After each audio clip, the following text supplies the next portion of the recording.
तपाईले प्रिकास्ट इन्टरभ्यूमा एउटा मात्र एन्सरको गलत जवाब दिनुभयो भने तपाईको प्रिकास्ट लेटर चाहिँ रिफ्युज हुन सक्छ। द्याट्स मिन्स तपाईको युके आउने सपना ढिलो या त क्यान्सल नै हुन सक्छ। आजको भिडियोमा म एक्ज्याक्टली क्वेसन के सोध्छ प्रिकास्ट इन्टरभ्यूमा र त्यसको एन्सर के कसरी दिने जसले चाहिँ तपाईको प्रिकास्ट इन्टरभ्यू अप्रुभ होस् भन्ने बारेमा चाहिँ भिडियो बनाउन गइरहेको छु। Welcome to my today video. आजको भिडियोमा सकेसम्म रियल क्वेसनहरु र त्यसको रियल एन्सरहरु र त्यो एन्सरले चाहिँ किन काम गर्छ पनि भन्ने छु। सर्वप्रथम बुझौं प्रिकास्ट इन्टरभ्यू भनेको के हो। कतिपय स्टुडेन्टले चाहिँ यसलाई जस्ट एउटा फर्मालिटीको रूपमा लिन्छ, तर यो एकदमै इम्पोर्टेन्ट छ किनकि यसले तपाईको इन्टायर युके को स्टुडेन्ट जर्नी चाहिँ डिसाइड गर्छ। यसमा तपाई फेल हुनुभयो भने कतिपय स्टुडेन्टले सेकेन्ड टाइम इन्टरभ्यू लिँदा पनि लिँदैन। त्यही भएर स्टुडेन्टले सर्वप्रथम के बुझ्नु जरुरी छ भने प्रिकास्ट इन्टरभ्यू किन लिन्छ। सिम्पल यो भनेको चाहिँ तपाईको क्रेडिबिलिटी इन्टरभ्यू हो जसले स्टुडेन्टलाई स्पोन्सर वा त स्टुडेन्टलाई भिजा इस्यु गर्नुभन्दा पहिला मेक स्योर गर्छ कि यसको इन्टेन्सन के छ, युकेमा यसको इन्टेन्सन पढ्ने छ कि छैन भनेर यो इन्टरभ्यू थ्रु चाहिँ जाँच गर्छ।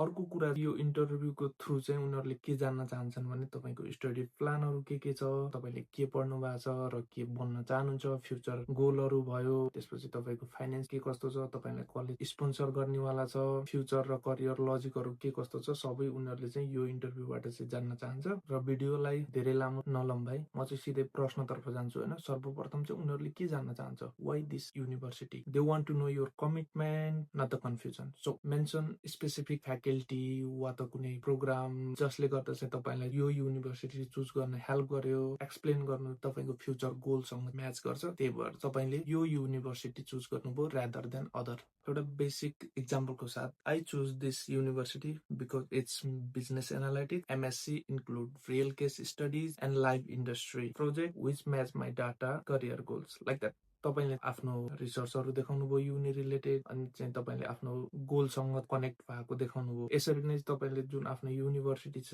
जुन फिल्ड छ त्यो चाहिँ कनेक्ट भएको देखायो भने एकदमै राम्रो हो। र धेरै जस्तो स्टुडेन्टले यसमा के गर्दिन्छन् भने it's a very good university, it's good ranking. I know यो एकदमै राम्रो पोइन्ट हो, बट द्याट्स नट इनफ। तपाईले सकेसम्म युनिभर्सिटीको वेल रिसर्च गर्नु होला र त्यसले चाहिँ आफ्नो करियरसँग कसरी कनेक्ट गर्छ त्यो कुराहरु भन्न सक्नु होला। इन्टरभ्यूमा त्यसले चाहिँ तपाईलाई एकदमै राम्रो पोइन्ट दिन्छ, युनिसँग राम्रो रिलेटेड गरेको छ र यो मेक स्योर छ कि आफ्नो फ्युचर गोल के छ।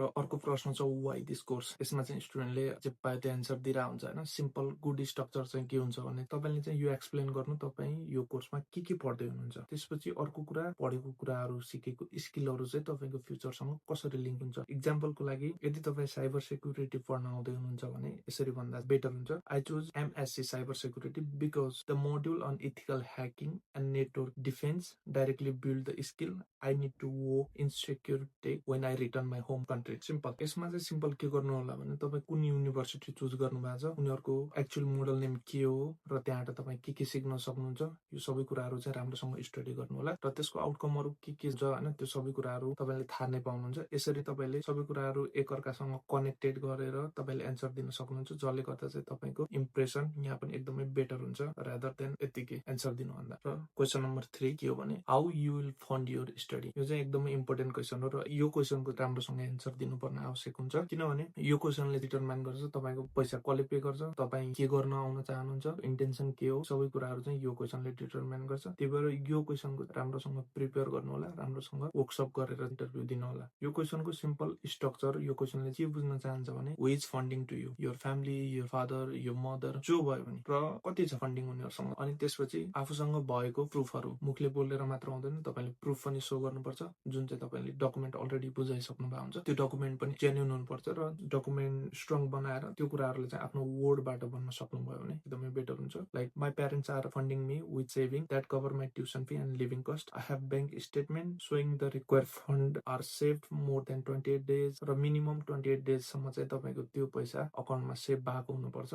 तपाईले चाहिँ प्रोपर डकुमेन्टेसन, तपाईको कोर्स फी कसरी पे गर्ने हो र कहिले पे गर्ने हो, ट्युसन फी, अनि तपाईको लिभिङ कस्ट कसरी पे गर्ने हो र यो कसको अकाउन्टमा छ, यो सबै कुराहरु चाहिँ राम्रोसँग एक्सप्लेन गर्नुपर्छ। Just my family will sponsor यो भनेर चाहिँ इनफ छैन जस्तो लाग्छ मलाई। र अर्को one of the main important question तपाईको फ्युचर प्लान कसरी एक्सप्लेन गर्नुहुन्छ। क्वेशनले आफ्टर ग्रेजुएसन प्लानहरु के कस्तो छ भन्छ हैन। तपाई जस्ट युके मात्र आउन चाहनुहुन्न, तपाई पढ्न मात्र चाहनुहुन्न, तपाईको करियर प्लानहरु के कस्तो छ भन्ने कुराहरु चाहिँ उनीहरुले बुझ्न चाहेको हो यो क्वेशनबाट। र तपाईको एन्सर स्ट्रक्चर सर्ट टर्म प्लानहरु भयो, वर्क एक्सपिरियन्स गेन गर्ने आफ्टर कम्प्लिटेसन अफ स्टडी, त्यसपछि लङ टर्म प्लानहरू के कस्तो छ, आफ्नो कन्ट्रीमा रिटर्न हुने, रिटर्न भइसक्यो भने कुनै कम्पनीमा काम गर्ने वा त आफ्नो कम्पनी खोल्ने, सबै कुराहरू चाहिँ मजाले एक्सप्लेन गर्नुपर्छ होइन। एसओपीमा लेखेको नै हुन्छ, यसलाई मोर जेन्युन वेबाट एक्सप्लेन गर्दा एकदमै बेटर हुन्छ। Like after graduation I plan to gain UK work experience in my field for a year वा त 2 इयर 18 मन्थ जति वर्षको पिएसडब्ल्यू छ, then return to my home country to work in same industry. तपाईँले जुन course लिएर पढ्नु भएको छ त्यही इन्डस्ट्रीको नाम लिने या त एक दुईवटा कम्पनीको नाम भन्दा नि बेटर। त्यसपछि because this skills are high demanding here,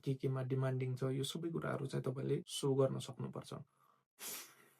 यसमा चाहिँ मैले पढाइ सकिसकेपछि 1-2 वर्ष आफ्नो फिल्डमा वर्क एक्सपिरियन्स गेन गर्ने भन्दा यसले अलिकता मोर जेन्युन वे देखाउँछ, किनकि यसो भन्दा तपाईँले पिएसडब्ल्यूको राम्रो युज गर्नुभयो, कामहरू सिक्नुभयो, त्यसपछि त्यो वर्क एक्सपिरियन्स कन्ट्रीमा युज गर्नुभयो भन्ने देखाउँछ। त्यसपछि लास्ट क्वेसन चाहिँ उनीहरूले तपाईँको ब्याकग्राउन्डको बारेमा सोध्न सक्छ। तपाईँले त्यसको एन्सर बेसिकली आफ्नो कोर्ससँग कसरी फिट हुन्छ त्यो वेबाट चाहिँ भन्दा बेटर हुन्छ। यो क्वेसनले चाहिँ तपाईँको past related to the study के कस्तो छ र तपाईँको फ्युचरसँग कसरी सम्बन्धित हुन्छ भन्ने कुरा चाहिँ बुझ्न चाहेको उनीहरूले। सिम्पल पहिला के पढ्नुभयो, यदि तपाईँ ब्याचलरमा आउँदै हुनुहुन्छ भने प्लस 2मा के पढ्नुभयो, यदि तपाईँ मास्टरमा आउँदै हुनुहुन्छ भने ब्याचलरमा के पढ्नुभयो, त्यो कुराहरू भन्नु पर्यो। त्यसपछि के पढेर चाहिँ यो कोर्स लिन हेल्प गर्यो त्यो सबै कुराहरू चाहिँ एक्सप्लेन गर्नु पर्यो। जस्ट सिम्पल यसरी भन्न सक्नुहुन्छ, मैले बीएससी कम्प्युटर साइन्स पढेँ र मैले 18 महिना 2 वर्ष यो फिल्डमा काम गरेँ, अब चाहिँ मलाई एडभान्स स्किलहरू सिक्नु छ रिलेटेड टु एआई या त जे जस्तो भयो भने होइन, तपाईँले के भन्न सक्नुहुन्छ आफ्नो फिल्डको त्यो कुराहरू। त्यही भएर चाहिँ म एमएससी वा त यो कोर्समा आइरहेको हो भन्न सक्नु पर्यो। त्यसले गर्दा चाहिँ तपाईँको एकाडेमिक ग्याप सबै कुराहरू, करियर प्रोग्रेसन सबै कुराहरू चाहिँ कम्बाइन भएको देखाउँछ र एकदमै strong evidence plus strong research plus तपाईँको स्ट्रङ इन्टेन्सन देखाउँछ यसरी चाहिँ। र लास्टमा एउटा कुरा, how to prepare step by step, यो चाहिँ मोस्टली स्टुडेन्टले स्किप गर्छ र फेल हुन्छ।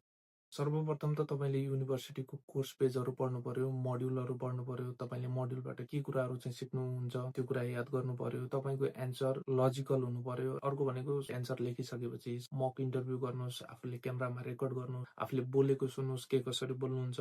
र अर्को one of the most important interview चाहिँ टिम्सबाट या त अरू प्लेटफर्मबाट चाहिँ हुन्छ। त्यही भएर सकेसम्म आफ्नो भिडियोको क्वालिटी, अडियो क्वालिटी प्रोफेसनल बनाउनु होला, इन्भाइरोमेन्टलाई क्वाइट बनाउनु होला, आफ्नो इन्टरनेट कनेक्सनहरू हेर्नु होला। प्रिकास्टमा मेन इम्पोर्टेन्ट क्वेसनहरू यही नै हुन्। बाँकी त अब युनिभर्सिटी कहाँ छ, युनिभर्सिटीको नजिकको सिटीहरू के कस्तो छ, यो कुरामा मजाले प्रिपेयर गर्न सक्नुहुन्छ। यसमा त यस्तो लजिकल एन्सर चाहिँ दिन आवश्यक पनि छैन। त्यही guys this much on this video. च्यानललाई सब्सक्राइब गर्नु होला। नेक्स्ट भिडियोमा चाहिँ म प्रिकास्ट इन्टरभ्यू एआईले वा त रेकर्डेड के कसरी लिन्छ त्यसको बारेमा चाहिँ भन्नेछु। See you on the next video.